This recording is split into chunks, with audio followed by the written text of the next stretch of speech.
In a quiet yet startling admission, Hamas has drastically lowered its civilian death count. Well, Israel activist Josh Ahrens is here to break down the shocking numbers. Josh, right off the bat, what struck you most about these findings? What struck me most is that anybody was surprised. This is something, Raj, you and I have traveled to Israel with about 1,000 people. And, regularly we encountered people who we would try to explain this is what Hamas does. They inflate the numbers, and then the press will go and repeat those inflated numbers. And only if maybe they get kind of caught red-handed, they might print a little retraction somewhere, buried in like 3 months later.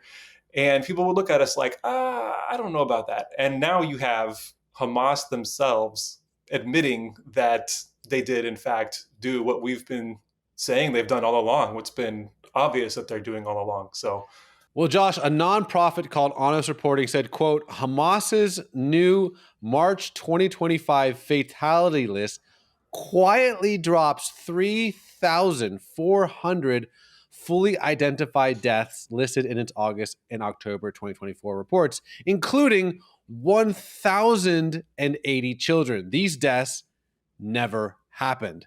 The numbers were falsified again. So I guess, Josh, here's the question. What should people learn from this whole thing? that whatever Hamas says is usually the exact opposite is the truth. In this case, it struck me that it was literally the exact opposite. They claimed that 70% were innocent civilians. It turned out 70% were Hamas terrorists. They do this over and over again in almost every way. Whatever they say, just think of the exact opposite, and that's almost always a much more accurate view of what's going on. So, Josh, you obviously have spent a lot of time dedicating your life to this specific conflict. There's a lot that could be said, but to keep it short and brief, let's say someone's watching this and they either A, don't know much, or B, have let's just say not fully educated views on the complexities of what's actually happening. What's one thing you hope someone can walk away with from this entire thing?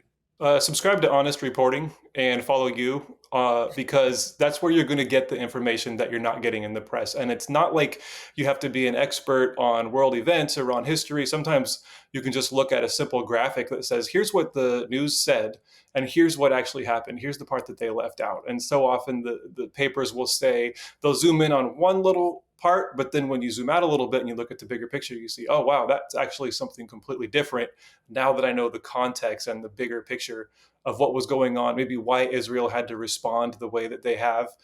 For example, I just learned, I think it was from Honest Reporting actually, that the average civilian to combatant ratio in a war over the last about 40 years is about 9 civilians die for every 1 combatant, which is just a staggeringly tragic number, right? But even if you accept Hamas's inflated lies about how many people have died in Gaza, it's less than 2 to 1. So I've seen some really high-level military officials and so on comment and say they've never seen a ratio that was actually so low, that Israel actually was able to bring down damage to innocent civilians to a level that is almost unheard of and has never been seen.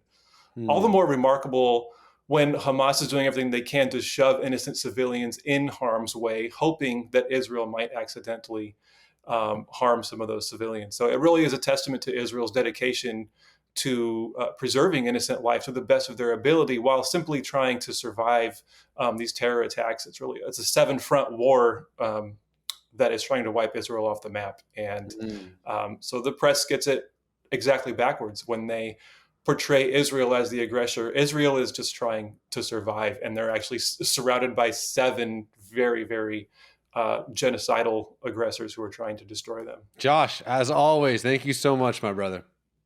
Thank you, Raj. Good to see you.